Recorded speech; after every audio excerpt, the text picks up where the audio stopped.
Un silence sépulcral s'abattit sur la salle d'audience.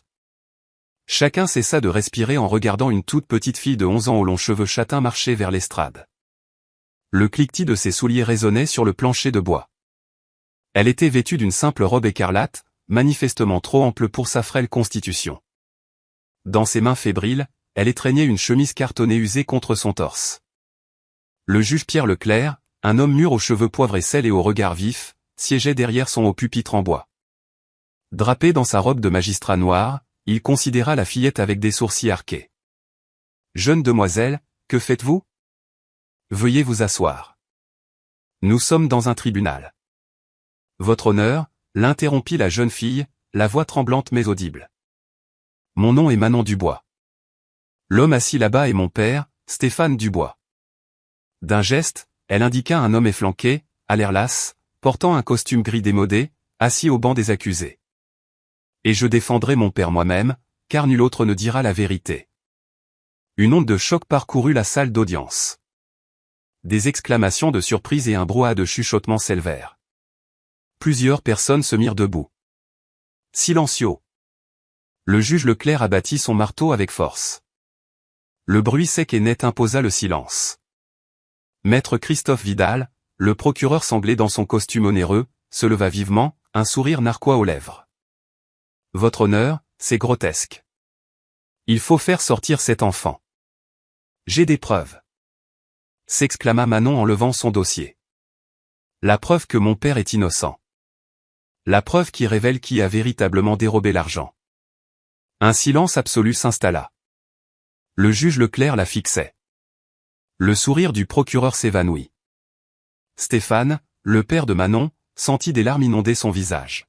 « Manon, mon trésor, tu n'es pas obligé. » Manon se tourna vers lui, les yeux également humides. « Si, papa. Si les grandes personnes refusent de se battre pour toi, alors je le ferai. » Le juge ôta ses lunettes et se massa les tempes. Enfin, il posa de nouveau son regard sur Manon. « Enfant, articula-t-il posément. Avez-vous conscience de ce que vous dites ? Votre père est inculpé pour le vol de 50 000 €. D'éminents avocats ont étudié cette affaire. Les charges qui pèsent sur lui sont accablantes. Les charges sont fabriquées, affirma Manon, la voix soudainement ferme. Et j'en ai la preuve. Un nouveau souffle de stupeur traversa l'assemblée. Le juge Leclerc se pencha, scrutant le visage résolu de la fillette. Une lueur dans son regard l'incita à la prudence. Après une longue pause, il prit la parole. « Voilà 32 ans que je suis juge, et je n'ai jamais rien fait de tel, mais je vous autorise à parler. » Il fit un signe en direction de maître Lucas Moreau, l'avocat angoissé de Stéphane. « Vous l'assisterez pour présenter ces éléments de preuve dans les règles. » Maître Vidal se leva, le teint empourpré. « Votre honneur, je proteste. C'est une entorse à toutes les procédures. » Protestation enregistrée. « Asseyez-vous, maître Vidal. » La voix du juge était sans appel. « Je suis maître en mon tribunal. » Manon fut submergée par un sentiment de soulagement. Elle se retourna une dernière fois vers son père. Stéphane esquissa un sourire à travers ses larmes, le premier sourire authentique qu'elle voyait depuis des mois. Ses lèvres formèrent un « je t'aime » silencieux. Manon chassa ses larmes et se tourna à nouveau vers le juge. « Votre honneur, » commença-t-elle en ouvrant sa chemise cartonnée. « Il faut que je vous parle de mon père, de l'homme qu'il est, de la vérité des faits, et de la personne qui a ruiné nos existences. » La salle d'audience était suspendue à ses lèvres. Tous les regards convergeaient vers la petite fille au dossier élimé et au cœur vaillant. « Bonjour chers amis, et bienvenue dans notre récit. Avant que nous ne commencions, je vous invite à aimer cette vidéo et à vous abonner. Indiquez-nous également dans les commentaires depuis où vous nous suivez. Paris, Lyon, Marseille, ou Nice ? Nous sommes curieux de le savoir. Manon et son père, Stéphane, habitaient un modeste appartement dans un quartier paisible de la ville. Le logement comprenait 2 chambres, une cuisine exiguë et une salle de séjour meublée à l'ancienne. La peinture des murs était passée et le divan arborait une petite estafilade, mais c'était leur foyer, et ils y goûtaient au bonheur. Stéphane était comptable pour une PME du centre-ville. Chaque matin, il se levait aux aurores, préparait le petit déjeuner de Manon ainsi que sa gamelle pour l'école. Il revêtait ses costumes les plus soignés pour le travail et déposait toujours un baiser sur le front de Manon avant de s'en aller. « Travaille bien à l'école, mon cœur », lui disait-il avec un sourire affectueux. « Promis, papa, je t'aime », lui répondait Manon en l'enlaçant avec force. La mère de Manon était morte alors que Manon n'avait que 5 ans, victime d'un accident de la route. Manon gardait le souvenir du rire de sa mère et de la chaleur de ses bras, mais ces souvenirs se délitaient comme de vieilles photographies. Stéphane conservait un cliché d'elle sur une étagère du salon, une femme magnifique aux cheveux bruns et au regard doux, qui souriait à l'objectif. Parfois, Manon surprenait son père contemplant cette photo avec un air mélancolique. Mais dès qu'il s'apercevait du regard de Manon, il souriait et la serrait contre lui. « Ta maman serait tellement fière de la jeune fille que tu es en train de devenir », lui soufflait-il à l'oreille. Leurs moyens étaient limités. Le salaire de Stéphane couvrait juste le loyer, les courses et les frais de scolarité de Manon, mais il ne restait presque rien. Manon portait des vêtements de ses cousines plus âgées. Il n'avait pas les moyens de manger au restaurant ou de partir en vacances comme d'autres familles, mais cela importait peu à Manon. Tous les samedis, Stéphane l'accompagnait à la bibliothèque municipale, où ils choisissaient des livres ensemble. Le dimanche, ils se promenaient jusqu'au parc avec du pain sec pour les canards. De temps en temps, pour marquer une occasion spéciale, Stéphane ramenait une petite crêpe salée, qu'ils dégustaient en regardant un film sur leur vieille télévision. « On n'a pas grand-chose, Manon », lui confiait Stéphane. « Mais on ça l'un l'autre, et ça, c'est plus précieux que tout l'or du monde. » Manon en était convaincue. Son père était son modèle. Il travaillait d'arrache-pied. Il était intègre. Et il l'aimait par-dessus tout. Chaque soir, avant qu'elle ne s'endorme, Stéphane venait s'asseoir sur le bord de son lit pour discuter de leur journée. « Qu'est-ce que tu as appris d'intéressant à l'école aujourd'hui » s'enquérait-il. Manon lui racontait son cours de calcul, le conte lu par son institutrice, ou la partie de Marelle à la récréation. Stéphane buvait ses paroles comme si elles étaient les plus importantes qui soient. Ensuite, il récitait une prière avec elle. « Nous te remercions de nous avoir protégés aujourd'hui. Merci pour notre toit et notre pain.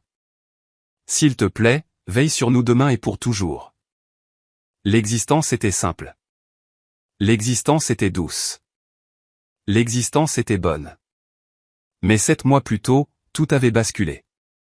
Cela avait commencé un soir où Stéphane était rentré du travail, rayonnant d'une joie que Manon ne lui avait pas connue depuis des lustres. Ses yeux pétillaient et un large sourire illuminait son visage. « Manon, tu ne devineras jamais ce qui est arrivé aujourd'hui. » lança-t-il en la soulevant dans les airs pour la faire tournoyer. « Quoi ? Raconte, papa. » s'esclaffa Manon, agrippée à ses épaules. Stéphane la reposa délicatement et s'accroupit face à elle, lui prenant les mains.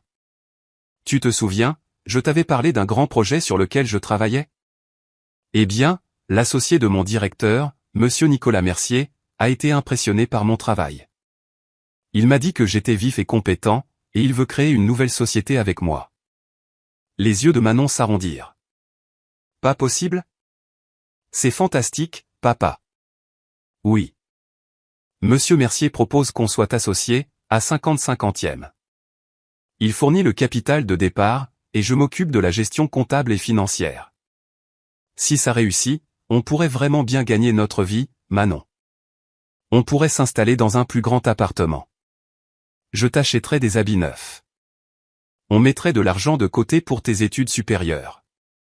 Des larmes de bonheur perlaient dans les yeux de Stéphane.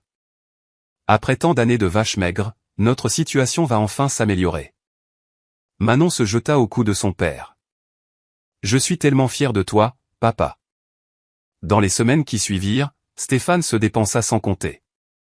Il rentrait tard le soir, épuisé mais comblé, des liasses de documents sous le bras. Il s'installait à la petite table de la cuisine pour éplucher chiffres et contrats, tandis que Manon faisait ses leçons à ses côtés. « Papa, tu devrais souffler un peu, » lui disait Manon, soucieuse de son air exténué. « Bientôt, mon cœur. Je dois juste m'assurer que tout est irréprochable. Monsieur Mercier me fait confiance avec une somme considérable. Je ne peux pas me permettre la moindre erreur. » Monsieur Nicolas Mercier était un homme d'affaires prospère dans la cinquantaine. Cheveux grisonnants, costumes impeccables et un sourire éclatant qui dévoilait une dentition parfaite. Il se déplaçait dans une berline de luxe et arborait une montre en or dont la valeur dépassait probablement le salaire annuel de Stéphane. La première fois que Manon le vit, il était venu à leur appartement pour un rendez-vous de travail avec son père. « Voici donc votre fille, dit monsieur Mercier en lui tendant la main. Votre père ne tarit pas d'éloges à votre sujet. Il paraît que vous êtes la première de votre classe. » Manon sourit avec une certaine gêne. « Merci, monsieur. Je vous en prie, appelez-moi monsieur Mercier. Votre père et moi sommes désormais associés. » Il se tourna vers Stéphane. « Vous avez bien de la chance, Stéphane. La famille, il n'y a que ça de vrai. » Stéphane sourit avec orgueil. « Elle est ma raison de vivre. » Monsieur Mercier paraissait sympathique. Il avait apporté un petit présent pour Manon, un ouvrage de vulgarisation scientifique, en lui recommandant d'être assidu dans ses études.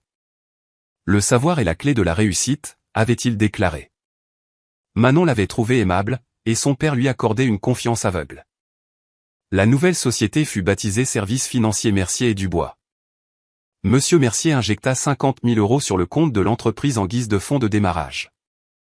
La mission de Stéphane était de gérer ces fonds, de régler les factures, de s'acquitter des impôts et de tenir une comptabilité rigoureuse de chaque centime dépensé. C'est l'occasion de bâtir quelque chose de solide, confia un soir Stéphane à Manon. De t'offrir une vie meilleure, de faire honneur à la mémoire de ta mère. Pendant 2 mois, tout se déroula à merveille.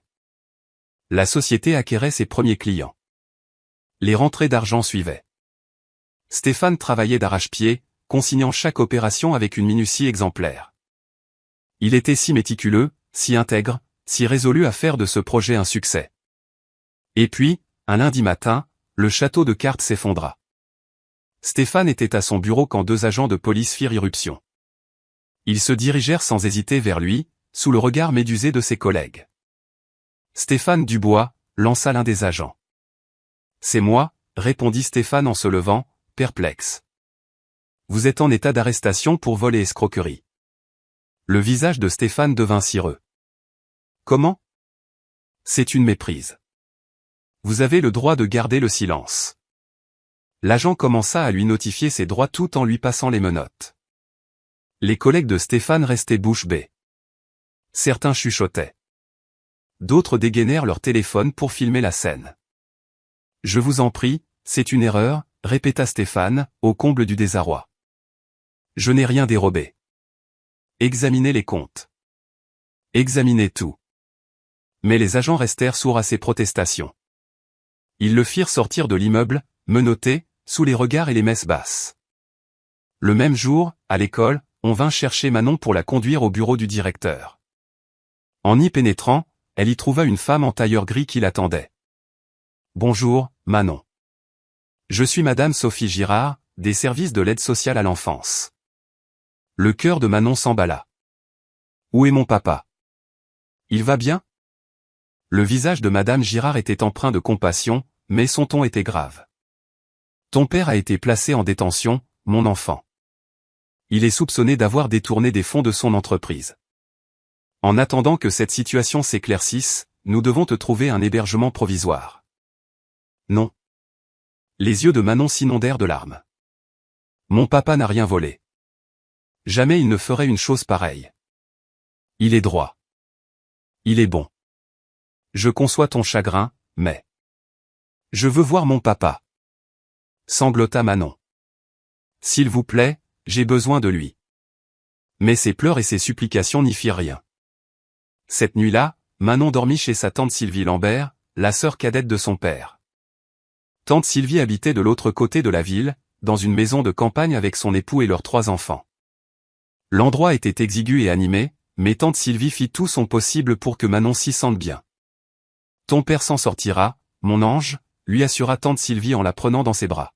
« Ce n'est qu'un affreux malentendu. Tout va s'arranger. » Mais Manon ne trouva pas le sommeil. Allongée dans le lit de la chambre d'amis, elle fixait le plafond, l'esprit tourmenté par des pensées pour son père. Avait-il peur? Était-il seul? La croyait-il, elle aussi, coupable? Le lendemain, tante Sylvie conduisit Manon à la prison pour voir Stéphane.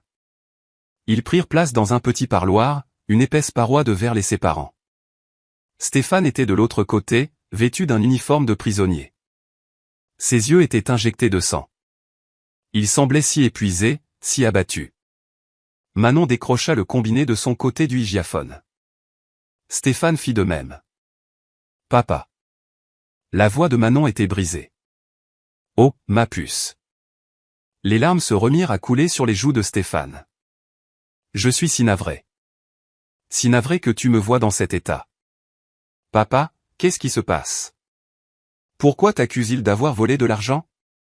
Stéphane secoua la tête. Je l'ignore, Manon. Monsieur Mercier prétend que 50 000 € ont disparu du compte de la société, les 50 000 qu'il avait versés au début. Il affirme que je les ai pris, mais c'est faux. Je te le jure, je n'ai pas touché à cet argent. Je te crois, papa. Je sais que tu es incapable de ça. La police a découvert des documents portant ma signature, autorisant le retrait des fonds, mais je n'ai jamais signé ces papiers, Manon. Quelqu'un a imité ma signature. On me tend un piège. Et je crois. Je crois que c'est l'œuvre de Monsieur Mercier. Les yeux de Manon s'agrandirent. Monsieur Mercier? Mais dans quel but? Je ne sais pas, mais c'est la seule explication logique. Stéphane appuya sa paume contre la vitre. Manon, écoute-moi bien. Tu dois rester chez tante Sylvie et être sage. Va en classe. Fais tes leçons. Ne te fais pas de soucis pour moi. Je vais trouver un moyen de me sortir de là. Mais, papa. L'avocat qu'on m'a commis d'office dit que le procès aura lieu dans 2 mois. Il va m'aider. Nous allons prouver mon innocence. Tout va rentrer dans l'ordre. Mais Manon décelait la terreur dans le regard de son père. Il ne croyait pas lui-même à ses paroles. Le temps de visite s'écoula trop vite. Au moment où le gardien emmenait Stéphane, celui-ci se retourna une dernière fois. Je t'aime, Manon. Ne l'oublie jamais. Moi aussi, je t'aime, papa. Manon pressa sa main contre la vitre, regrettant de ne pouvoir l'étreindre une dernière fois. Les jours qui suivirent furent les plus pénibles de l'existence de Manon. À l'école, les autres élèves chuchotaient sur son passage. Certains de ses amis prirent leur distance. À la cantine, elle déjeunait seule à une table isolée, sous les regards insistants et les messes basses de ses camarades. C'est la fille du voleur, entendit-elle un jour. Ma mère dit qu'il a piqué un paquet de fric, murmura un autre. Manon avait envie de hurler. De leur clamer que son père était innocent. Mais les mots ne sortaient pas, et ses yeux s'emplissaient de larmes. Son institutrice, Madame Valérie Rousseau, se montrait bienveillante. Ne fais pas attention à eux, Manon, lui disait-elle avec douceur. Reste digne. Mais c'était dur. Tellement dur. À intervalles réguliers, tante Sylvie emmenait Manon rendre visite à Stéphane en prison. À chaque fois, Stéphane paraissait plus amaigri, plus las, plus anéanti. Pourtant, il s'efforçait de sourire en voyant Manon, s'enquérait de sa scolarité, tentant de feindre la normalité. « Tes notes en calcul, ça va ?» demandait-il. « Oui, papa. J'ai eu la meilleure note de la classe. »« C'est bien ma fille. Je suis très fier de toi. » Mais Manon lisait la détresse dans ses yeux. Elle voyait à quel point cette épreuve le rongeait. Un soir, 3 semaines après l'incarcération de Stéphane, Manon surprit une conversation téléphonique de tante Sylvie dans la cuisine. Manon était censée être dans le salon à faire ses devoirs, mais la voix angoissée de sa tante l'incita à tendre l'oreille. « Je ne sais plus quoi faire, maman, » disait tante Sylvie à sa mère, grand-mère Monique Lambert. L'avocat de Stéphane est un bon à rien. Il daigne à peine lui adresser la parole. Il se contente de répéter que les preuves sont accablantes, que Stéphane ferait mieux de plaider coupable pour écoper d'une peine moins lourde. Le cœur de Manon se glaça. Plaider coupable? Alors que son père était innocent. Je sais, poursuivit tante Sylvie. Mais que veux-tu qu'on fasse? On n'a pas les moyens de s'offrir un ténor du barreau. Ces avocats coûtent une fortune. Stéphane a investi toutes ses économies dans cette affaire avec ce fourbe de Mercier. Elle marqua une pause. Oui, moi aussi je suis convaincu de l'innocence de Stéphane. Mais la conviction ne suffit pas. Le procès est dans 6 semaines, et si rien ne bouge, mon frère finira derrière les barreaux. Les mains de Manon se mirent à trembler. Son père risquait la prison pour un crime qu'il n'avait pas commis, et personne ne pouvait l'aider. Cette nuit-là, Manon ne ferma pas l'œil. Allongée dans le noir, elle ressassait la situation. Il devait y avoir quelque chose à faire. Un moyen de venir en aide à son père. Mais que pouvait bien entreprendre une fillette de 11 ans là où des avocats expérimentés avaient échoué? C'est alors qu'une phrase de son père lui revint en mémoire. Face à un problème, Manon, ne te lamente pas. Réfléchis. Fais travailler tes méninges. Cherche des indices. Trouve des solutions. Des indices. Manon se redressa dans son lit. Son père avait dit que sa signature avait été contrefaite. Que les documents étaient des faux. Que monsieur Mercier l'avait piégé. Si c'était la vérité, des preuves devaient exister quelque part. Une preuve, un élément qui rétablirait les faits. Mais où chercher? Le lendemain, après les cours, Manon demanda à tante Sylvie si elle pouvait retourner à son ancien appartement. Le propriétaire m'a accordé un mois de plus pour nous organiser, expliqua tante Sylvie en ouvrant la porte. Mais il faudra bientôt vider les lieux-ci. Si ton père ne revient pas. L'appartement était froid et désert. Une odeur de renfermé flottait dans l'air. Manon erra de pièce en pièce, se remémorant des jours plus heureux. La cuisine où son père lui préparait son petit déjeuner. Le canapé où il regardait des films. Sa chambre, où ses peluches attendaient sur le lit. Je vais commencer à faire des cartons dans le salon, annonça tante Sylvie. Prends ce que tu veux dans ta chambre, mon cœur. Mais Manon ne se dirigea pas vers sa chambre. Elle alla dans celle de son père. La chambre de Stéphane était sobre et modeste, un lit, une armoire, un petit bureau sous la fenêtre. Sur le bureau, des piles de documents, factures, reçus, paperasses professionnelles que la police n'avait pas jugé utile de saisir.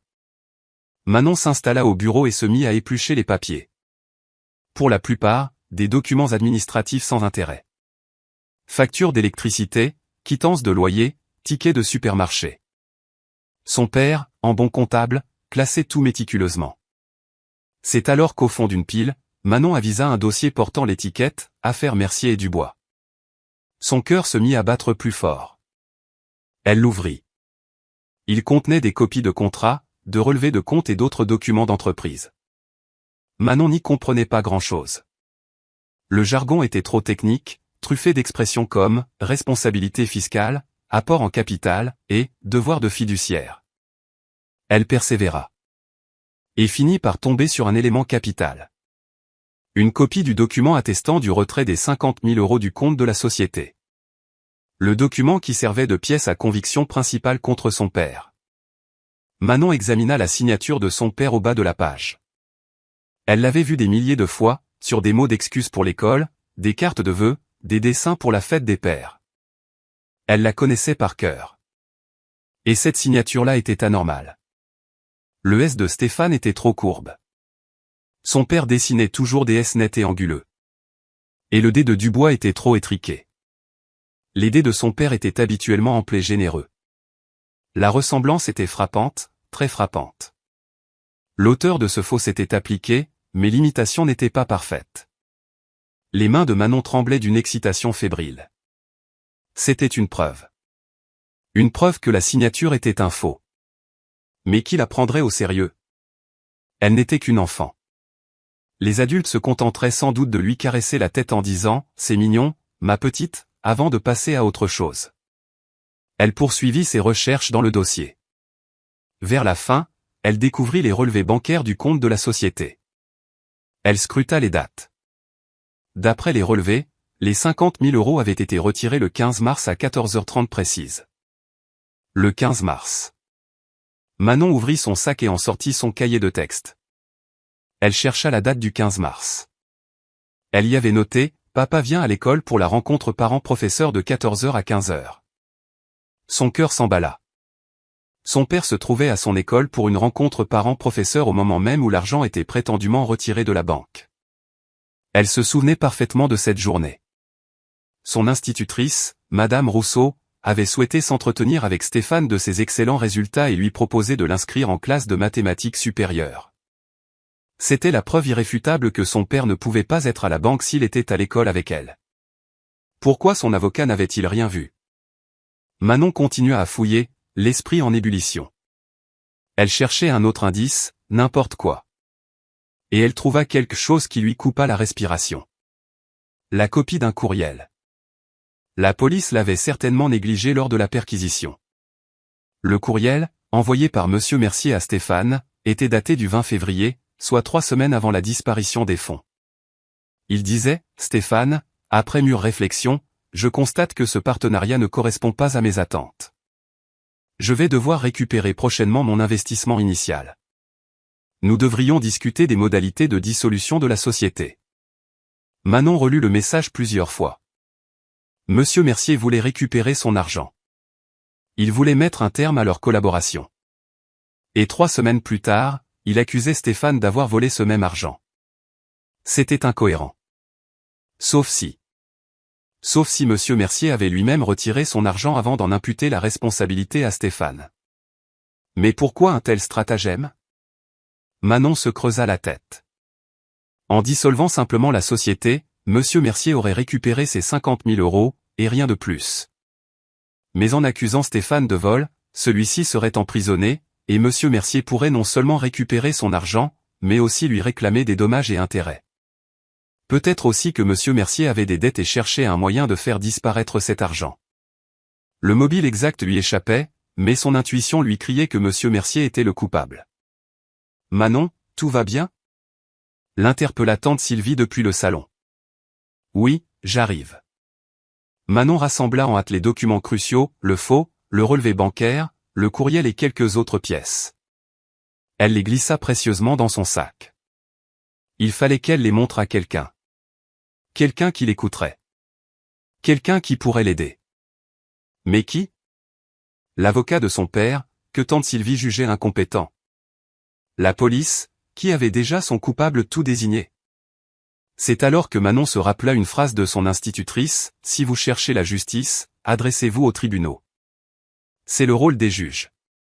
Ils examinent les preuves et rendent des décisions équitables. » Un juge. Il fallait qu'elle présente ses preuves au juge qui présiderait le procès de son père. Mais le procès n'était que dans 5 semaines, et elle n'était qu'une enfant. L'autoriserait-on seulement à parler? Sur le champ, Manon prit sa résolution. Elle ignorait comment elle s'y prendrait. Elle ignorait si on daignerait l'écouter. Mais elle tenterait sa chance. Son père s'était toujours démené pour elle. C'était à son tour de se battre pour lui. Les semaines suivantes, Manon travailla avec une ardeur sans précédent. Chaque jour après la classe, elle filait à la bibliothèque municipale au lieu de rentrer chez sa tante. Elle prétendit à cette dernière qu'elle révisait avec une camarade, ce qui n'était qu'un demi-mensonge. La bibliothèque était devenue sa meilleure alliée. Là, Manon passait des heures sur les ordinateurs, se documentant sur les tribunaux, les procès, les modes de preuve. Elle consultait des sites de vulgarisation juridique. Elle visionnait des vidéos sur le déroulement des audiences. Elle se familiarisa avec des termes comme « accusé », la personne poursuivie, procureur, le magistrat qui soutient l'accusation, pièce à conviction, un élément matériel de preuve, et, déposition, le récit d'un témoin. Elle apprit que lors d'un procès, chaque partie pouvait produire des preuves. Que des témoins pouvaient être cités à comparaître. Que des éléments cruciaux pouvaient être parfois omis ou écartés. Elle utilisa aussi la photocopieuse de la bibliothèque pour dupliquer tous les documents qu'elle avait trouvés, y consacrant son maigre argent de poche. Elle classa le tout dans un dossier, suivant les préceptes de son père pour l'organisation de ses cahiers. Elle rédigea des notes synthétiques, dans un langage clair pour elle. Pièce 1, signature imitée. La signature ne correspond pas à celle de papa. Le S est trop arrondi. Le D est trop étroit. Pièce 2, chronologie bancaire. Retrait effectué le 15 mars à 14h30. Papa était à la rencontre parents-professeurs de 14h à 15h. Ubiquité impossible. Pièce 3, courriel de M. Mercier. Démontre que M. Mercier voulait son argent. Démontre qu'il voulait cesser l'activité. 3 semaines avant d'accuser papa de vol. Manon fit une autre démarche. Elle rendit visite à son père en prison et l'interrogea. Des questions précises. Papa, le 15 mars, quand tu es venu pour ma rencontre parent-professeur, est-ce que tu te souviens d'autre chose? Stéphane fit un effort de mémoire. Eh bien, après le rendez-vous avec ton institutrice, on s'est arrêté au café du coin, à côté de l'école. Tu te rappelles? Je t'ai offert un chocolat chaud. Tu as gardé le ticket? Le ticket? Stéphane parut étonné. Pourquoi? Puis ses yeux s'illuminèrent. Attends, je paie tout par carte. Le relevé de carte bancaire doit mentionner l'opération. Ce serait la preuve de ma présence. Où sont tes relevés de carte? Demanda Manon, fébrile. Ils doivent être dans mon bureau à l'appartement, dans un classeur relevé bancaire. Manon, pourquoi toutes ces questions? Manon lui serra la main à travers le verre. Je t'aide, papa. Je vais prouver ton innocence. Les yeux de Stéphane s'embuèrent. Manon, mon trésor, c'est trop lourd pour toi. Non, papa. Tu t'es toujours occupé de moi. À mon tour de m'occuper de toi. La fois suivante où tante Sylvie la conduisit à l'appartement, Manon trouva les relevés de cartes. Et la preuve était là, noir sur blanc, un débit au café du coin le 15 mars à 14h47, à 2 pas de l'école, au moment même où un retrait était censé avoir lieu à la banque à l'autre bout de la ville. Le trajet prenait 30 minutes en Renault 4. Une preuve de plus. Manon l'ajouta à son dossier. 2 semaines avant le procès, Manon se rendit au cabinet de l'avocat de Stéphane, maître Lucas Moreau, au centre-ville. Tante Sylvie avait consenti à l'accompagner, sans grand espoir. Cet homme daigne à peine répondre à mes messages, grommela-t-elle en gravissant les marches vers le bureau du 2e étage. Le cabinet de maître Moreau était exigu et mal rangé. Des dossiers s'entassaient partout. Le bureau croulait sous les tasses de café vides et les chemises cartonnées. Maître Moreau lui-même était un jeune homme d'une trentaine d'années, aux cheveux blonds en bataille et au regard las. Il semblait débordé. « Que puis-je pour vous ?» demanda-t-il sans lever les yeux de son écran. « Maître Moreau, je suis Manon Dubois, la fille de Stéphane Dubois. Je dois vous parler du dossier de mon père. » Maître Moreau lui lança un regard furtif et se reconcentra sur son ordinateur. « Écoute, petite, je sais que c'est une épreuve pour toi, mais... » « J'ai trouvé des preuves, le coupa Manon. Elle déposa son dossier sur son bureau. Des preuves de l'innocence de mon père. Maître Moreau laissa échapper un soupir las. Tout le monde prétend détenir la preuve qui innocentera un proche, mais l'accusation a un dossier en béton. Le mieux pour votre père serait de plaider coupable et d'espérer. Non. La voix de Manon était résolue. Mon père est innocent et je peux en apporter la preuve. Je vous demande juste de regarder ce que j'ai trouvé. Il y avait dans la voix de Manon une conviction qui fit que maître Moreau cessa de taper. Il la dévisagea, vraiment, pour la première fois. Puis il regarda tante Sylvie, qui haussa les épaules. 5 minutes, concéda-t-il. C'est tout le temps que je peux vous accorder. Manon ouvrit son dossier et lui exposa ses trouvailles, la signature contrefaite, l'emploi du temps qui disculpait Stéphane, le ticket de carte bancaire, le courriel de monsieur Mercier annonçant son intention de se retirer. Au fil de son exposé, l'expression de maître Moreau se transforma. Ses yeux s'agrandirent. Son air blasé fit place à un intérêt manifeste. Un instant, dit-il en saisissant le relevé bancaire. Vous affirmez que votre père était à une rencontre parent-professeur à l'heure exacte du retrait? Oui, et j'étais avec lui. Je peux en témoigner. Mon institutrice, Madame Rousseau, aussi. Elle s'en souvient. Maître Moreau s'empara d'un autre document. Et ce courriel. Il montre que monsieur Mercier voulait mettre fin à leur association avant même la disparition de l'argent. Il leva les yeux vers Manon, un éclair de respect dans le regard. Où avez-vous déniché tout ça?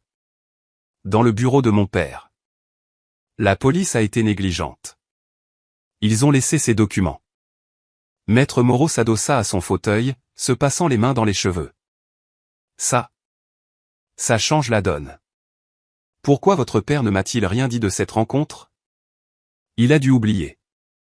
Il est tellement effrayé, tellement abattu. Il n'a plus les idées claires, expliqua Manon. Maître Moreau se mit à griffonner des notes. D'accord. d'accord. C'est bon. C'est même excellent.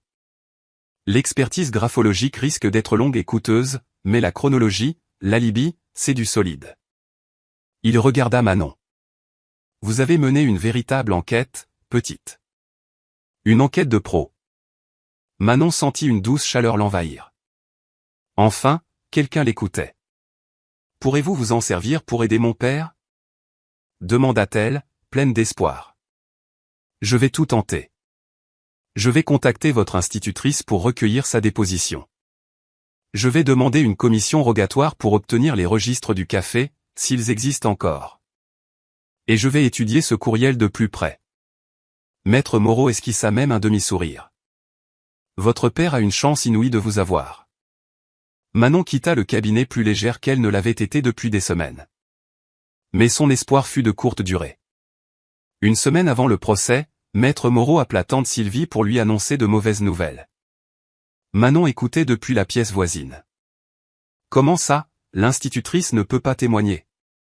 S'exclama tante Sylvie. Elle était présente. Elle se souvient de la rencontre. Le cœur de Manon se serra.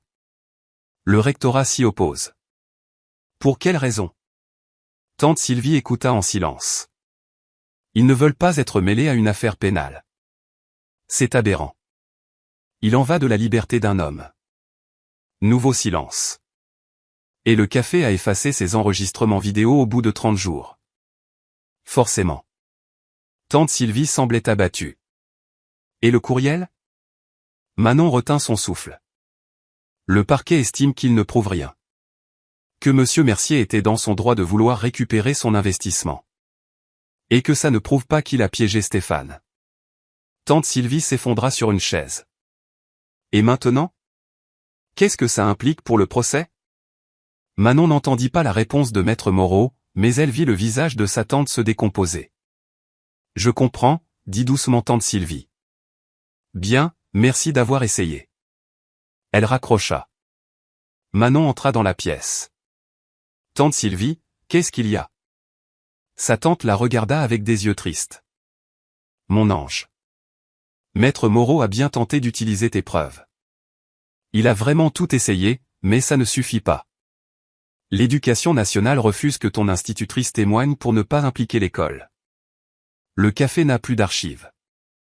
Et le procureur soutient que le courriel ne disculpe pas ton père. Mais si. Il prouve que monsieur Mercier voulait son argent. Qu'il avait un mobile. Je sais, mon cœur. Je sais. Mais au tribunal, il faut plus que ça, apparemment. Il faut ce qu'ils appellent une preuve matérielle. Et sans la déposition de ton institutrice ou les enregistrements du café. La voix de tante Sylvie mourut.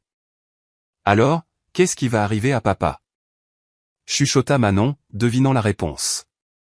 Maître Moreau dit. Il dit que ton père ferait mieux de plaider coupable. D'accepter une transaction. Pour écoper d'une peine moins lourde. Non. Les yeux de Manon s'emplirent de larmes. Papa n'a rien fait. Il ne peut pas aller en prison pour une chose qu'il n'a pas commise. Tante Sylvie la serra contre elle. Je sais, mon ange. Je sais que c'est injuste. Mais parfois. La vie est injuste.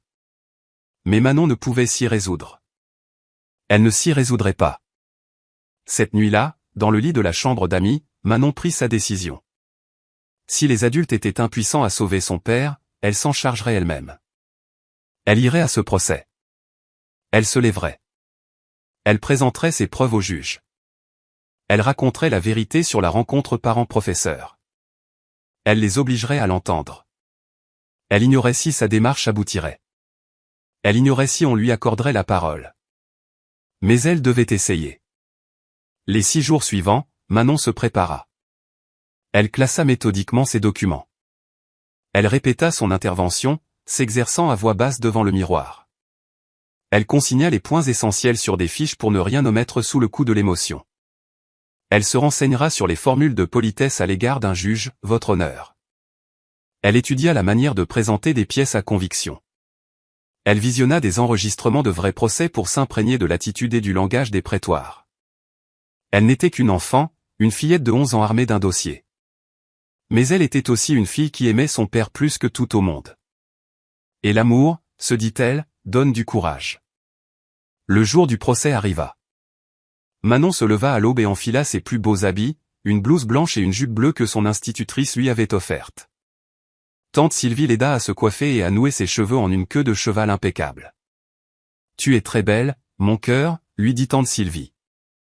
Mais son regard était voilé de tristesse. Elle ignorait tout du projet de Manon. Elle pensait qu'elle venait simplement assister à l'audience et soutenir Stéphane. Le palais de justice était un édifice imposant du centre-ville, avec de hautes colonnes et un large perron. À l'intérieur, boiseries sombres et marbre froid. L'écho de leurs pas se répercutait dans les vastes couloirs. Elles trouvèrent la bonne salle, la 4B, et y pénétrèrent. La salle d'audience était déjà bien remplie. Des bancs alignés comme dans une église. Au fond, l'estrade du juge et la barre des témoins. D'un côté, la table du ministère public, où siégeaient maître Christophe Vidal et maître Sandrine Leroy, tous deux affichant une assurance tranquille dans leurs costumes impeccables. De l'autre, la table de la défense, où Stéphane prendrait place avec maître Moreau. Manon et tante Sylvie s'installèrent au 3e rang. Manon serrait sa chemise cartonnée contre elle. Son cœur battait si fort qu'elle avait l'impression qu'on pouvait l'entendre. Le public continuait d'affluer. Journalistes, curieux, auxiliaires de justice. La salle était comble. Puis on fit entrer Stéphane. Il était menotté et portait l'uniforme de prisonnier. Il semblait si maigre, si épuisé, si résigné. En apercevant Manon, son visage se contracta et ses yeux s'embuèrent. Il articula un « Je t'aime » silencieux. Manon eut une envie irrépressible de courir vers lui, de le serrer dans ses bras, mais elle se retint. Elle ne put que le regarder tandis qu'un garde lui ôtait les menottes et qu'il s'asseyait à côté de maître Moreau. « La cour !» annonça un huissier. Tout le monde se leva à l'entrée du juge Leclerc, drapé dans sa robe de magistrat. C'était un homme d'un certain âge, aux cheveux gris et au regard pénétrant qui semblait sonder les âmes. Il s'installa à son pupitre et balaya l'assistance du regard. « Veuillez vous asseoir, » dit-il d'une voix grave et posée. Chacun regagna sa place. Le silence se fit. « L'audience est ouverte dans l'affaire ministère public contre Stéphane Dubois, » déclara le juge Leclerc. « Monsieur Dubois est poursuivi pour vol et escroquerie portant sur une somme de 50 000 €. Avant d'entendre les déclarations liminaires, y a-t-il des questions préalables ?» Maître Vidal, le procureur, se leva. « Non, votre honneur. Le parquet est prêt. » Maître Moreau se leva, visiblement tendu. « Votre honneur, la défense souhaiterait. » C'est à cet instant que Manon se leva. Ses jambes flageolaient. Ses mains tremblaient au point de presque lâcher son dossier. Mais elle se leva et s'avança dans l'allée centrale. Toutes les têtes se tournèrent vers elle. Les sourcils du juge Leclerc se froncèrent. « Jeune demoiselle, que faites-vous » La voix de Manon n'était qu'un souffle. « Votre honneur, je dois parler. »« Rasseyez-vous, je vous prie. »« Ce n'est pas le moment. »« S'il vous plaît. » La voix de Manon gagna en assurance, en volume. Elle fit un pas de plus. « S'il vous plaît, votre honneur. Je m'appelle Manon Dubois. Cet homme est mon père. » Un murmure parcourut l'assistance. Manon continua d'avancer, le cliquetis de ses chaussures marquant le silence. Elle sentait tous les regards braqués sur elle. Elle voyait la stupeur sur le visage de son père. Elle voyait le sourire condescendant des procureurs. Mais elle continua d'avancer. « Votre honneur, » dit-elle, la voix claire et ferme à présent. « Je défendrai mon père moi-même, car nul autre ne dira la vérité. » Et le tribunal s'enflamma. Des exclamations fusèrent. Des gens se levèrent. Les journalistes prenaient des notes à la volée. Quelqu'un, au fond, lança « Elle a bien dit qu'elle allait défendre son père, cette gamine ?» Ordre. Ordre. Le juge Leclerc abattit son marteau avec vigueur. Clac. Clac. Clac. Le son se répercuta dans la salle. Asseyez-vous et silence. Le tumulte s'apaisa, mais les chuchotements persistèrent. Maître Vidal bondit de son siège, le visage cramoisi. « Votre honneur, c'est une mascarade. Cet enfant doit se rasseoir sur le champ. Maître Leroy se leva à son tour. Nous ne pouvons tolérer un tel cirque. Il y a des règles, une procédure. J'ai dit ordre. Le juge Leclerc frappa de nouveau son marteau. Son regard acéré était fixé sur Manon, pétrifiée au milieu de l'allée, son dossier serré contre elle. Stéphane avait enfoui son visage dans ses mains, des larmes filtrant entre ses doigts. Maître Moreau était abasourdi, la bouche ouverte. Le juge se pencha. Jeune fille, approchez. Les jambes de Manon étaient en coton, mais elle s'avança jusqu'au pied de l'imposante estrade du juge. Elle devait lever la tête très haut pour le voir. Votre nom ? Demanda le juge Leclerc, la voix plus douce mais toujours empreinte de gravité. Manon Dubois, votre honneur. Sa voix tremblait à peine. Votre âge, Manon ? 11 ans, votre honneur. Le juge Leclerc ôta ses lunettes et les essuya lentement, tout en la scrutant. Un silence de plomb régnait dans la salle. Manon, reprit le juge avec mesure. Saisissez-vous la portée de ce qui se joue ici ? C'est un procès criminel. Votre père est accusé d'un délit très grave. Ce n'est ni un jeu, ni un exposé scolaire. Je le sais, votre honneur, répondit Manon. Et je sais que je ne suis qu'une enfant. Mais j'ai trouvé des preuves. De vraies preuves qui innocentent mon père, et personne ne veut m'entendre parce que je n'ai que 11 ans. Le juge resta silencieux un instant. Quel genre de preuves ? Manon brandit sa chemise cartonnée. Des documents qui montrent que la signature sur l'ordre de retrait est un faux. Des relevés bancaires qui prouvent que mon père était ailleurs au moment des faits. Un courriel qui montre que monsieur Mercier voulait son argent bien avant cette histoire. Et ma déposition. J'étais avec mon père au moment où il est censé avoir commis le vol. Je peux prouver son innocence. Maître Vidal se leva de nouveau. Votre honneur, je vous en prie. C'est totalement déplacé. Cet enfant n'est pas une avocate. Elle n'est pas habilitée à produire des preuves ou à interroger des témoins. Cette mise en scène est une perte de temps pour la cour. Maître Vidal, dit posément le juge Leclerc. J'exerce ce métier depuis 32 ans. J'en ai vu de toutes les couleurs. Mais je n'ai jamais vu une fillette de 11 ans se présenter à mon audience avec des preuves que l'avocat de son propre père aurait, selon elle, ignorées. Il se tourna vers Maître Moreau. Maître Moreau, étiez-vous informé de l'existence de ces preuves ? Maître Moreau se leva, mal à l'aise. Votre honneur, mademoiselle Dubois m'a en effet soumis certains documents il y a 2 semaines.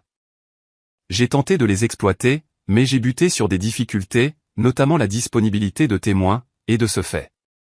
Il y a donc des éléments qui n'ont pas été convenablement instruits. Les sourcils du juge se haussèrent. Oui, votre honneur, mais... Le juge Leclerc le coupa d'un geste de la main. Il reporta son attention sur Manon, puis sur Stéphane, puis sur la salle bondée. Tous attendaient sa décision. Enfin, il parla. Je vais prendre une décision tout à fait exceptionnelle, annonça le juge. Mademoiselle Dubois, vous ne pouvez pas assurer la défense de votre père. La loi l'interdit. Toutefois, marqua-t-il une pause, je vais vous autoriser à déposer comme témoin. Vous pourrez verser vos documents au dossier et répondre aux questions sur ce que vous savez. Votre honneur, je m'insurge. La voix de Maître Vidal était tonitruante. C'est. Votre protestation est consignée, Maître Vidal. Mais je suis seul maître à bord de mon tribunal, et je veux entendre ce que cet enfant a à nous dire. Si ces preuves sont sans fondement, nous nous en rendrons vite compte.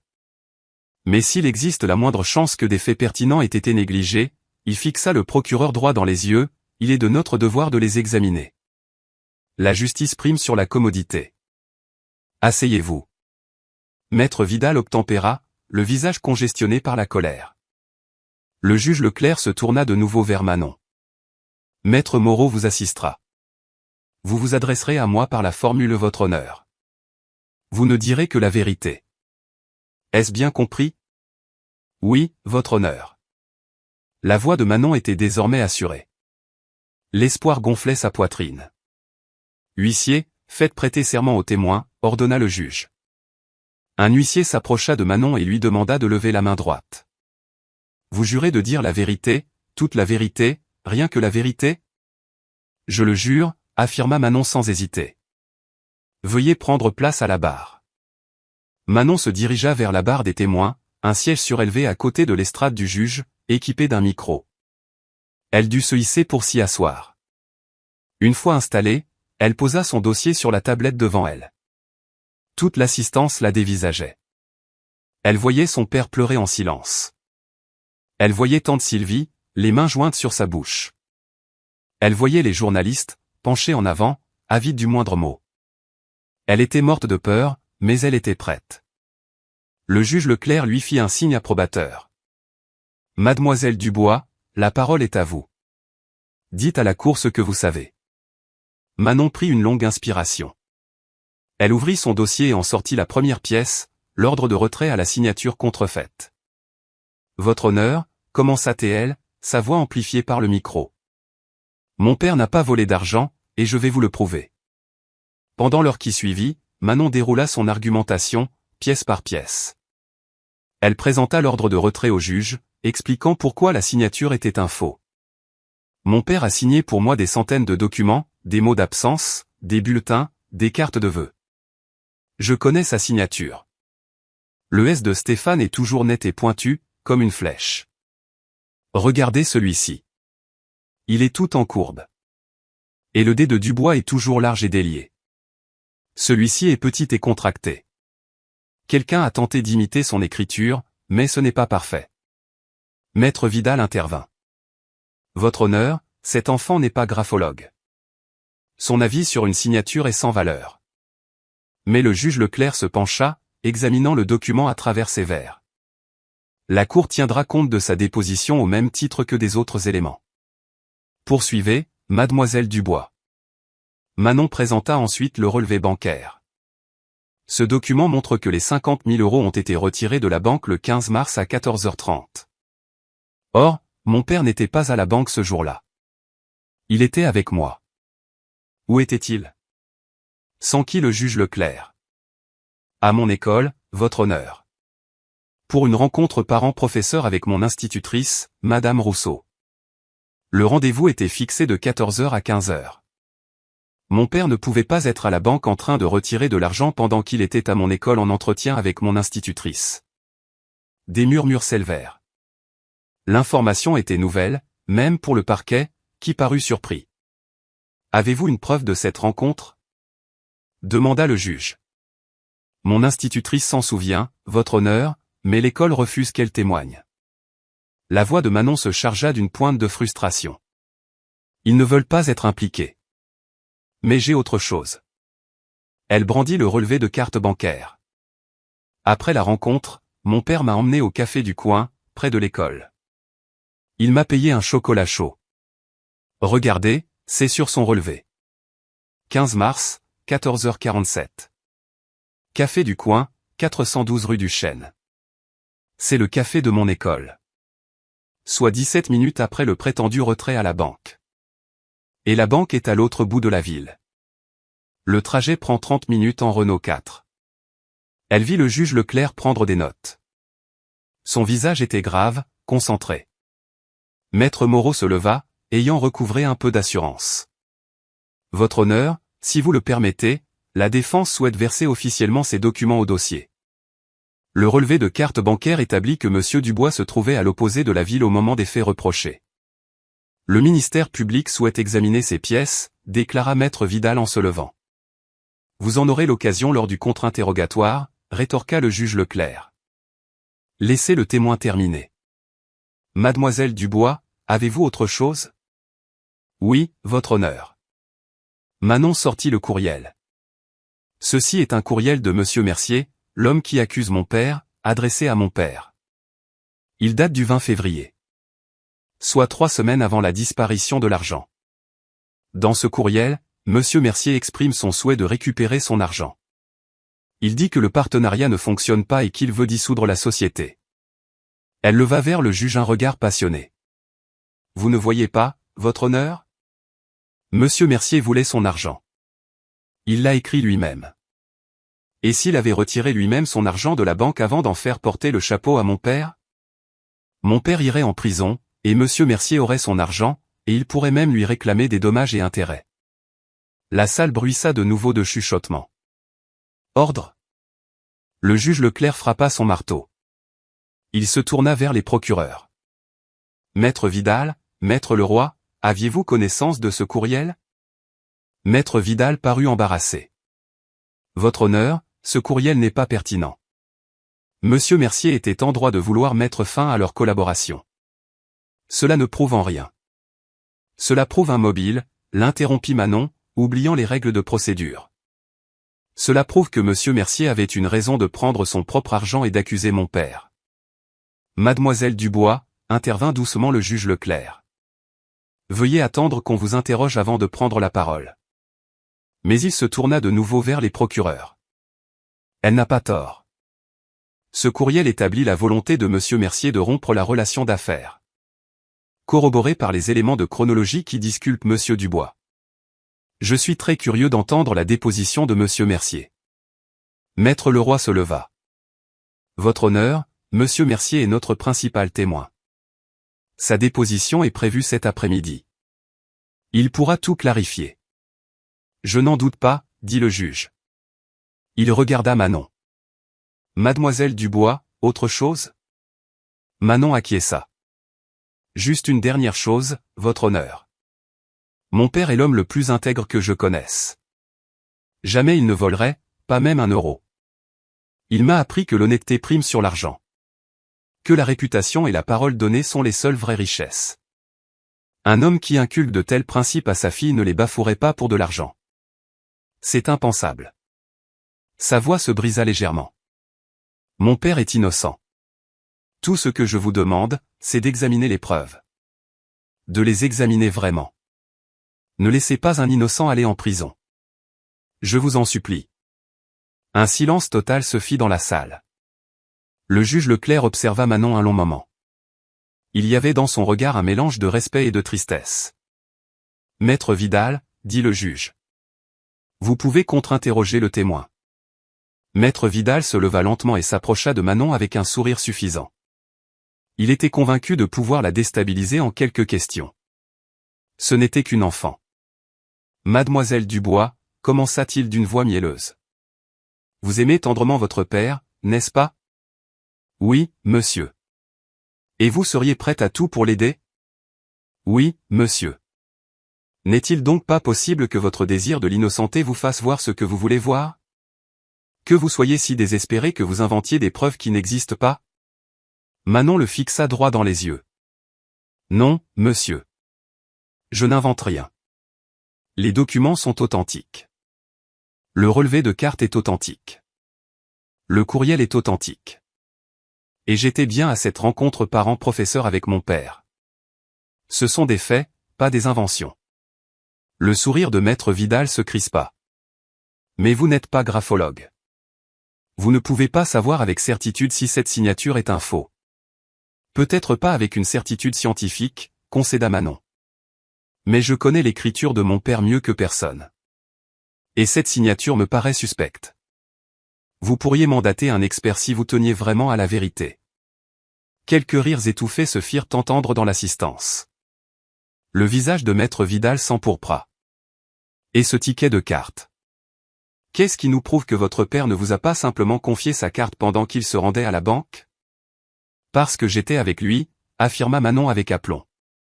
Assise à côté de lui au café. Je buvais mon chocolat chaud, il buvait son café. Nous n'avons pas quitté l'établissement. Maître Vidal posa encore quelques questions, mais Manon répondit à tout. Elle ne s'embrouilla pas, ne se contredit pas. Elle s'en tint à la simple vérité. Finalement, maître Vidal jeta l'éponge. Je n'ai pas d'autres questions, lança-t-il en regagnant sa place, l'air dépité. Vous pouvez disposer, mademoiselle Dubois, dit le juge Leclerc. Manon descendit de la barre et retourna s'asseoir près de tante Sylvie. Maintenant que la tension retombait, son corps entier était pris de tremblement. Tante Sylvie lui saisit la main et la serra, des larmes de fierté coulant sur ses joues. Tu as été formidable, lui chuchota-t-elle. Le juge Leclerc s'adressa à l'Assemblée. Suspension d'audience de 15 minutes. À la reprise, nous entendrons monsieur Nicolas Mercier.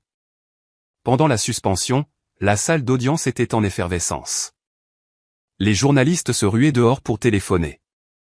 Des petits groupes se formaient, commentant à voix basse l'événement. Manon resta assise avec tante Sylvie, ses mains encore secouées par la décharge d'adrénaline. « Tu as été si forte, mon ange », répétait tante Sylvie en l'enlaçant. « Tellement forte. » L'avocat de Stéphane, maître Moreau, s'approcha, un air à la fois stupéfait et plein d'espoir sur le visage.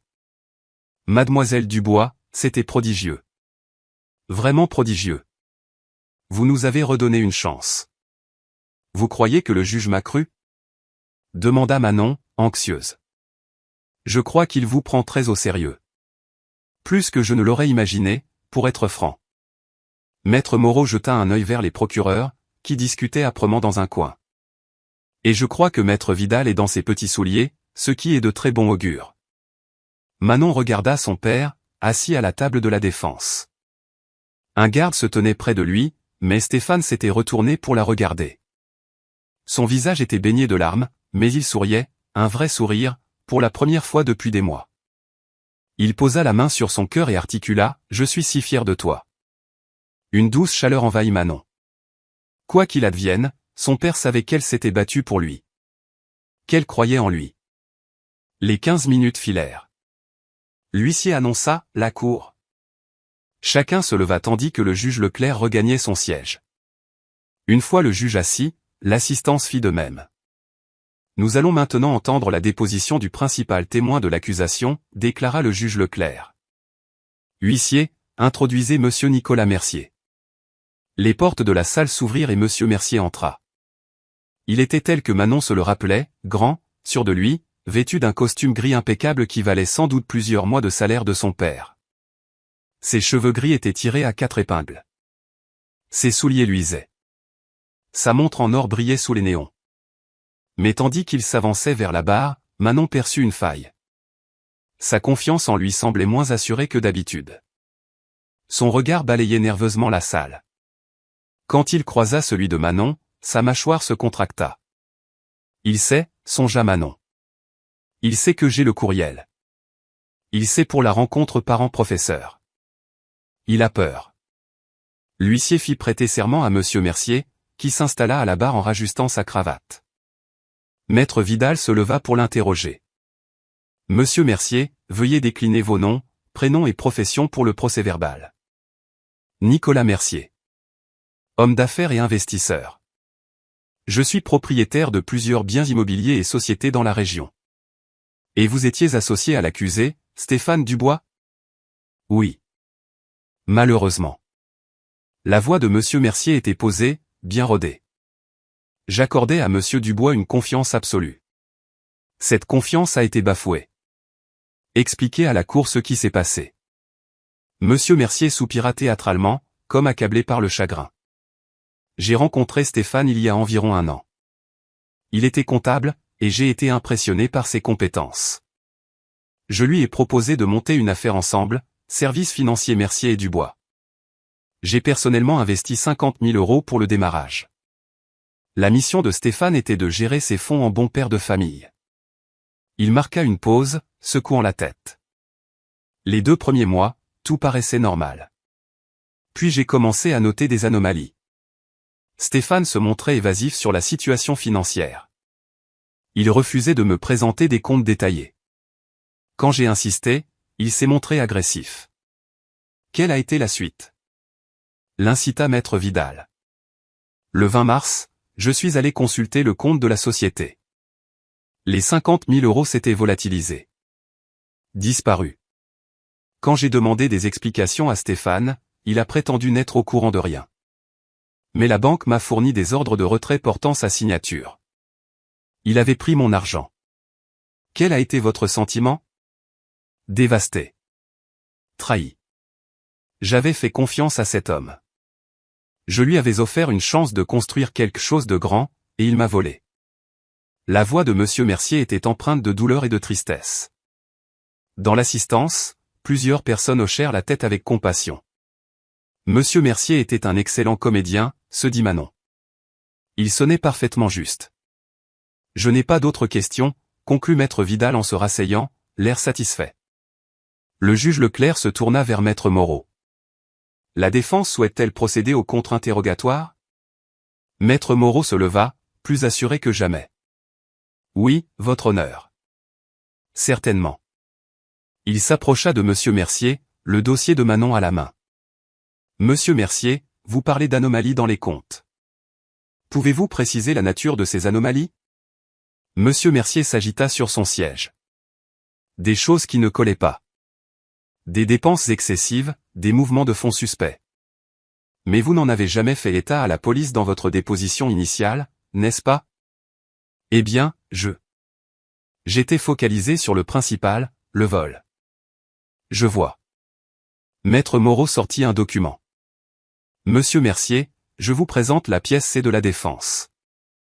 Il s'agit d'un courriel que vous avez adressé à Monsieur Dubois le 20 février. Veuillez lire le passage surligné pour la cour. Le visage de Monsieur Mercier se décolora. Il prit le papier et lut d'une voix blanche, ce partenariat ne correspond pas à mes attentes. Je vais devoir récupérer prochainement mon investissement initial. Vous vouliez récupérer votre argent, souligna Maître Moreau. 3 semaines avant d'accuser Monsieur Dubois de l'avoir volé. Ce n'est pas. Je voulais dire, à terme, lors de la dissolution en bonne et due forme de la société. Mais vous n'avez pas dissous la société en bonne et due forme, n'est-ce pas? Vous avez retiré votre argent et rejeté la faute sur Monsieur Dubois. Objection. Bondit Maître Vidal. Spéculation et pression sur le témoin. Accueilli, dit le juge Leclerc. Maître Moreau, reformulé. Monsieur Mercier, avez-vous retiré ces 50 000 € du compte? Non. Catégoriquement non. Le ton de Monsieur Mercier monta. Alors qui? C'est Stéphane Dubois. Les registres bancaires le prouvent. Maître Moreau brandit un autre document. Les registres indiquent que le retrait a eu lieu le 15 mars à 14h30. Où vous trouviez-vous à ce moment-là? Je ne m'en souviens pas. C'était il y a des mois. Vous ne vous en souvenez pas?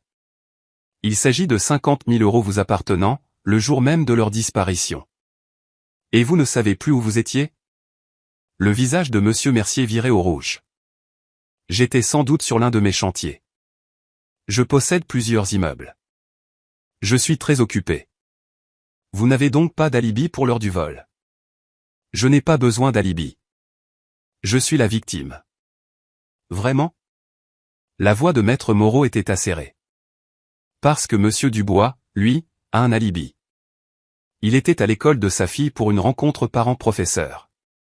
Étage 17 minutes après le retrait, sa carte bancaire a été utilisée dans un café jouxtant l'établissement. Il a un ticket de caisse. Il a des témoins. Il était à des lieux de la banque. La salle s'agita de nouveau. Les yeux de Monsieur Mercier s'écarquillèrent. C'est impossible, bégaya-t-il. L'est-ce? Ou est-ce impossible parce que c'est vous qui avez opéré le retrait? Objection. Maître Vidal était de nouveau debout. Votre honneur, enchaîna vivement Maître Moreau. La défense soutient que Monsieur Mercier avait le mobile, les moyens et l'occasion de piéger Monsieur Dubois. Il voulait son argent, son propre courriel le prouve. Il avait accès au compte. Et il n'a aucun alibi pour leurs défaits. Le juge Leclerc se pencha, son regard pénétrant fixé sur Monsieur Mercier. Monsieur Mercier, je vous demande de bien réfléchir avant de répondre à ma prochaine question. Avez-vous imité la signature de Stéphane Dubois sur cet ordre de retrait? Un silence de mort tomba sur la salle. Chacun retint son souffle. Le visage de Monsieur Mercier était écarlate. Des gouttes de sueur perlaient à son front. Ses mains se crispaient sur les accoudoirs du fauteuil. Non. Je ne l'ai pas fait. Mais sa voix était mal assurée. Il n'avait plus l'air si confiant. Le juge Leclerc l'observa un long moment. Monsieur Mercier, un faux témoignage sous serment devant ma cour constitue un parjure. Le parjure est un crime passible d'une peine d'emprisonnement. Avez-vous bien compris? Monsieur Mercier déglutit avec peine. Son masque d'homme d'affaires imperturbable se lézardait. Son regard fuyait vers la porte, comme s'il cherchait une issue. Monsieur Mercier, insista le juge. Je vous le demande une dernière fois. Avez-vous pris cet argent? Le silence s'étira. 5 secondes. 10 secondes. 15 secondes. Les mains de Monsieur Mercier tremblaient. Son visage était passé du rouge au blême. Il semblait sur le point de défaillir. Commença-t-il. L'assistance se tendit. Reprit Monsieur Mercier. Puis, soudain, ses épaules s'affaissèrent. Toute trace de combativité avait disparu. Il prit sa tête entre ses mains. Oui, chuchota-t-il. La salle explosa. Exclamations, cris. Les journalistes se levèrent d'un bond. L'huissier dut crier pour rétablir le calme. Le juge Leclerc abattit son marteau à plusieurs reprises. Ordre. Ordre dans ce tribunal. Monsieur Mercier gardait le visage caché, ses épaules secouées de soubresauts. Quand il releva enfin la tête, des larmes striaient ses joues. Pas des larmes de tristesse. Des larmes de culpabilité, de honte et de défaite. Oui, répéta-t-il plus fort, la voix brisée. Oui, j'ai pris l'argent. J'ai imité la signature de Stéphane. Je l'ai piégé. Manon crut que son cœur allait sortir de sa poitrine. Elle saisit la main de tante Sylvie et la serra. Des larmes coulaient sur leurs deux visages. Stéphane avait la main devant la bouche, tout son corps secoué de sanglots de soulagement. Le visage du juge Leclerc était dur et courroucé. Monsieur Mercier, expliquez-vous. Pourquoi avoir piégé un innocent? Monsieur Mercier s'essuya les yeux. Toute son assurance s'était envolée. Il paraissait petit et pitoyable. J'étais couvert de dettes, dit-il à voix basse. De mauvais placements. Je devais une forte somme à des gens peu recommandables. J'avais besoin de ces 50 000 €, mais il me fallait. Il me fallait plus. J'ai pensé qu'en faisant accuser Stéphane, je pourrais lui réclamer des dommages et intérêts, peut-être obtenir de l'argent de sa famille. Et mes créanciers penseraient que l'argent avait été volé, ils me laisseraient tranquille. Il regarda Stéphane avec une lueur de remords. Je suis désolé. Tellement désolé. Vous m'aviez fait confiance, et j'ai ruiné votre vie. J'ai ruiné la vie de votre fille. Tout ça par lâcheté, parce que j'étais incapable d'assumer mes erreurs. Le silence était revenu, seulement troublé par quelques pleurs. Des larmes de joie, de colère, de tristesse. La voix du juge Leclerc était glaciale. Huissier, placez Monsieur Mercier en détention. Il est arrêté pour parjure, escroquerie et vol. Maître Vidal, Maître Leroy, vous engagerez immédiatement une procédure de non-lieu à l'encontre de Stéphane Dubois. Bien, votre honneur, répondit sobrement Maître Vidal, l'air confus et penaud. L'huissier menotta Monsieur Mercier. En l'emmenant, il adressa un dernier regard à Manon. Vous êtes une fille courageuse, dit-il doucement. Plus que je ne le serai jamais. Puis il disparut. Le juge Leclerc abattit son marteau une dernière fois. Toutes les charges retenues contre Stéphane Dubois sont levées, annonça-t-il. Monsieur Dubois, vous êtes libre. La Cour vous présente ses excuses pour l'injustice que vous avez subie. La salle éclata en applaudissements. Les gens se levèrent, acclamant, certains pleurant. Les journalistes se précipitèrent dehors. Stéphane se leva lentement, comme s'il peinait à réaliser. L'huissier lui retira les menottes. Pour la première fois depuis des mois, Stéphane était libre. Papa! Cria Manon. Elle quitta son siège et courut vers lui. Manon! La voix de Stéphane se brisa tandis qu'il lui ouvrait les bras. Manon se blottit contre lui, l'enlaçant de toutes ses forces. Stéphane s'agenouilla et la serra contre lui, sanglotant dans ses cheveux. Tu as réussi, ma puce, pleura-t-il. Tu m'as sauvé. Tu nous as sauvés. Je t'aime, papa, dit Manon à travers ses larmes. Je t'aime si fort. Moi aussi, mon trésor, plus que tout au monde. Ils restèrent enlacés sous le regard de l'assistance, dont beaucoup s'essuyaient les yeux. Même le juge Leclerc dut ôter ses lunettes pour tamponner ses yeux avec un mouchoir. Tante Sylvie les rejoignit, pleurant et riant à la fois. Dieu soit loué. Tu es sain et sauf. Maître Moreau s'approcha, arborant un sourire radieux. Monsieur Dubois, votre fille est exceptionnelle. Elle a réussi là où j'ai échoué. Elle a fait éclater la vérité. Stéphane recula et regarda Manon, lui prenant le visage entre ses mains. Tu es mon héroïne, Manon. Tu le sais? Tu es la personne la plus courageuse, la plus intelligente, la plus formidable que je connaisse. Le juge Leclerc s'éclaircit la voix. Tous les regards se tournèrent vers lui. Il était debout, les dominants de son estrade. Mademoiselle Dubois, dit-il, son visage austère s'adoucissant presque en un sourire. Veuillez approcher. Manon s'avança, de nouveau nerveuse. Avait-elle commis une erreur? Le juge Leclerc la regarda avec des yeux chaleureux et bienveillants. Jeune fille, en 32 ans de magistrature, j'ai vu défiler des centaines d'avocats. Des bons, des mauvais, des médiocres. Mais jamais, au grand jamais, je n'ai vu quelqu'un se battre pour la justice avec une telle ferveur. Il marqua une pause, la voix chargée d'émotion. Vous avez cru en la vérité quand tous les autres doutaient. Vous avez accompli le travail ingrat que d'autres, par paresse ou par peur, n'ont pas fait. Vous vous êtes dressé dans ce prétoire, armé seulement de l'amour pour votre père et d'un dossier de preuves, et vous avez refusé de vous laisser intimider. Le juge se pencha. La loi vous interdit d'être avocate. Mais dans votre cœur, dans votre âme, vous portez un sens de la justice plus grand que celui de bien des avocats. Si vous continuez d'étudier, d'apprendre, de chérir la vérité et l'équité comme vous le faites, vous pourriez un jour être à ma place. Vous pourriez être avocate, ou juge, ou tout ce que vous désirerez, et vous seriez extraordinaire. Manon sentit les larmes lui monter aux yeux. Merci, votre honneur. Non, mademoiselle Dubois, c'est moi qui vous remercie. Vous m'avez rappelé la raison pour laquelle j'ai choisi ce métier. Révéler la vérité, protéger les innocents, servir la justice. Il sourit, un vrai sourire chaleureux. N'éteignez jamais cette flamme qui est en vous. Le monde a besoin de gens comme vous. Manon hocha la tête, la gorge nouée. Le juge Leclerc s'adressa une dernière fois à l'Assemblée. Que cette affaire nous serve de leçon. Parfois, la plus humble des voix porte la plus grande des vérités. Parfois, un enfant voit ce qui échappe aux adultes. Et parfois, l'amour et la détermination triomphent de la corruption et du mensonge. Il frappa doucement son marteau. L'audience est levée. Le perron du palais de justice était assiégé par les journalistes à leur sortie. Les flashs crépitaient. Les micros se tendaient. Monsieur Dubois, quel est votre sentiment? Manon, comment avez-vous su que votre père était innocent? Quels sont vos projets?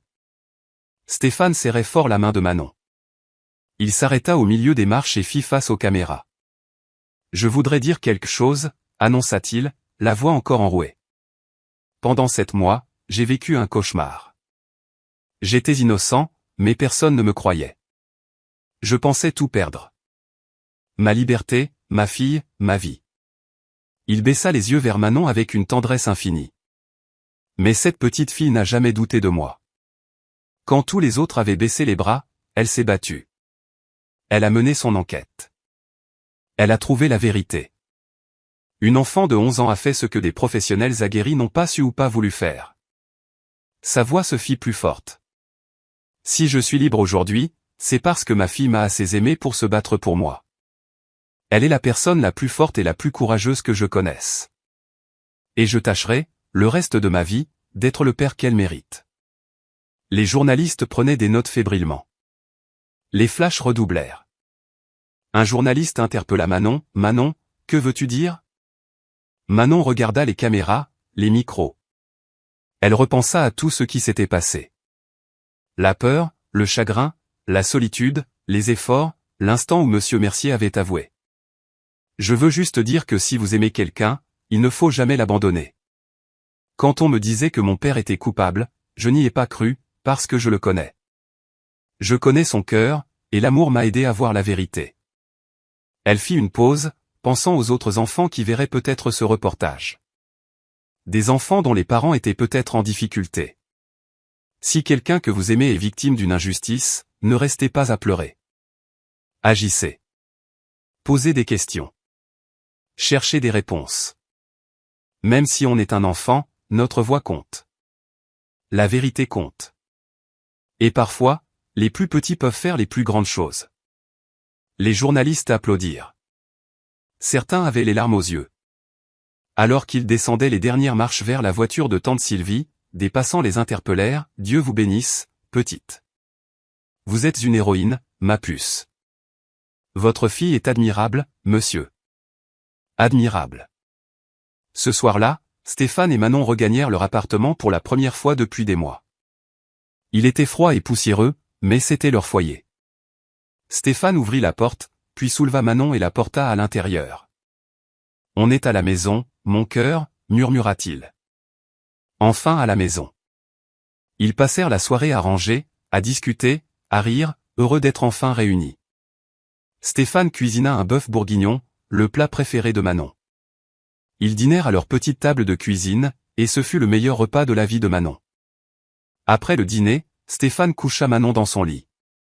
Il s'assit au bord, comme autrefois, et lui prit la main. « Papa, » dit doucement Manon. « Oui, mon trésor. Qu'est-ce qui va arriver à monsieur Mercier ?» Stéphane soupira. « Il sera jugé. Il ira sans doute en prison pour un bon moment. Ce qu'il a fait est très grave. Tu le hais ?» Stéphane réfléchit un instant. « Je suis en colère. Il a failli nous détruire. Mais la haine. La haine est un sentiment qui consume. Je préfère consacrer mon énergie à t'aimer et à reconstruire notre vie. » Il écarta une mèche du front de Manon. « Monsieur Mercier a fait des choix désastreux par peur et par désespoir.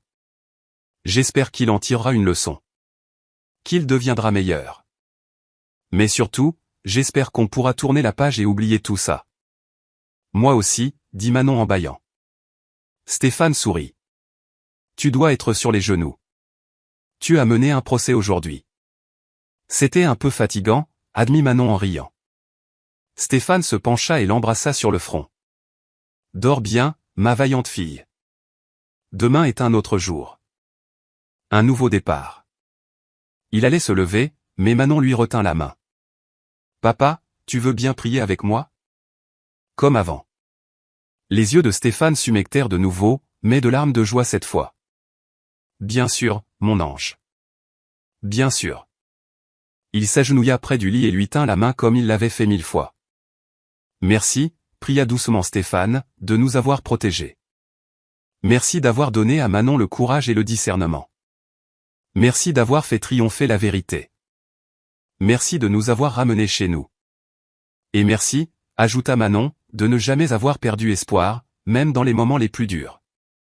S'il te plaît, aide monsieur Mercier à devenir meilleur. Et aide les autres familles qui traversent des épreuves comme la nôtre. Amen, » dirent-ils à l'unisson. Stéphane ajusta la couverture sur Manon et l'embrassa une dernière fois. « Je t'aime, mon cœur. Fais de beaux rêves. Je t'aime aussi, papa. Bonne nuit. » Stéphane éteignit la lumière et s'apprêtait à sortir, mais il s'arrêta sur le seuil et la regarda une dernière fois. Sa fille, son héroïne, endormie paisiblement dans son lit, enfin en sécurité, enfin chez elle. La vie reprit peu à peu son cours, mais en mieux. Stéphane fut réintégré dans son cabinet comptable. Son directeur lui présenta ses excuses et lui accorda même une promotion.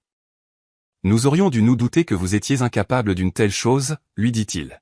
« Vous êtes l'homme le plus droit que je connaisse. » L'histoire de la victoire de Manon fit le tour du pays. Des articles lui furent consacrés. Elle fut invitée dans des écoles et des associations. On la surnommait « la petite avocate » ou « l'enfant justicière ». Mais Manon ne prit pas la grosse tête. Elle continua d'aller en classe, de faire ses devoirs, d'être une enfant comme les autres. Même si ses camarades la traitaient désormais en vedette et qu'elle avait plus d'amis que jamais. Un samedi après-midi, on frappa à leur porte. Stéphane ouvrit. C'était le juge Leclerc, en civil, vêtu d'un pantalon de toile et d'un pull bleu. Il avait l'air différent, plus d'un grand-père que d'un magistrat austère. « Juge Leclerc, » dit Stéphane, surpris. « Entrez, je vous en prie. » Le juge entra et sourit à Manon, qui faisait ses devoirs sur la table de la cuisine. « Bonjour, mademoiselle Dubois. J'espère ne pas vous déranger. »« Pas du tout, votre honneur, » dit Manon en se levant. « Je vous en prie, en dehors de la cour, appelez-moi monsieur Leclerc. » Il sortit un livre de sa sacoche. Je vous ai apporté quelque chose. J'ai pensé que cela vous intéresserait. C'était un ouvrage volumineux intitulé « Les grandes affaires criminelles de l'histoire de France ». La couverture était illustrée d'une gravure ancienne d'un procès. J'ai lu ce livre pendant mes études de droit, expliqua le juge Leclerc. Il relate des histoires de gens qui se sont battus pour la justice contre vent et marée. Des gens qui ont refusé de baisser les bras, tout comme vous. J'ai pensé que ce serait une source d'inspiration. Manon prit le livre avec déférence, comme un objet précieux. Merci infiniment, monsieur Leclerc. Je le lirai de la première à la dernière page. Le juge sourit. Je n'en doute pas une seconde. Il se tourna vers Stéphane. Monsieur Dubois, vous avez une fille exceptionnelle. Je le pensais sincèrement au tribunal. Si elle souhaite s'orienter vers le droit ou la justice, un brillant avenir s'offre à elle. Elle peut devenir ce qu'elle veut, dit fièrement Stéphane en passant un bras autour des épaules de Manon. Et quelle que soit sa voie, je la soutiendrai sans réserve. Le juge Leclerc hocha la tête, satisfait. Très bien. Très bien. Il se dirigea vers la porte, puis se retourna. Ah, et sachez que monsieur Mercier a plaidé coupable pour tous les chefs d'accusation. Il purgera une peine de 8 ans de prison et a accepté de vous dédommager intégralement, y compris pour vos frais de justice et votre manque à gagner. Les sourcils de Stéphane se haussèrent. Je ne m'y attendais pas. La justice, dit simplement le juge. La vraie justice. Grâce à votre fille, la vérité a éclaté et le coupable est puni. C'est ainsi que le système devrait toujours fonctionner. Après le départ du juge, Manon s'installa sur le canapé avec son nouveau livre. Stéphane s'assit près d'elle. « Papa, demanda Manon. Tu crois que je devrais devenir avocate plus tard ? Stéphane réfléchit un instant.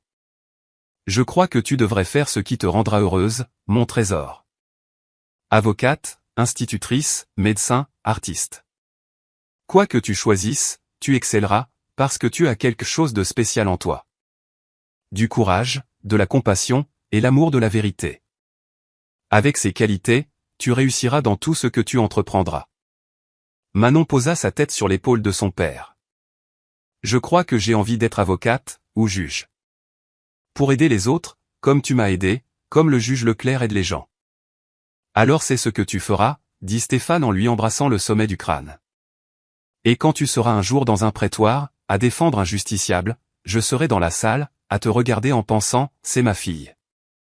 Ma fille courageuse, brillante, magnifique, qui m'a un jour sauvé la vie. Manon sourit. On s'est sauvé l'un l'autre, papa. C'est ça, la famille. J'espère que vous avez pris autant de plaisir à suivre ce récit que j'en ai eu à le créer. N'hésitez pas à aimer, partager et commenter les leçons que vous en avez tirées. Dites-moi dans les commentaires d'où vous nous suivez. À très bientôt pour une nouvelle.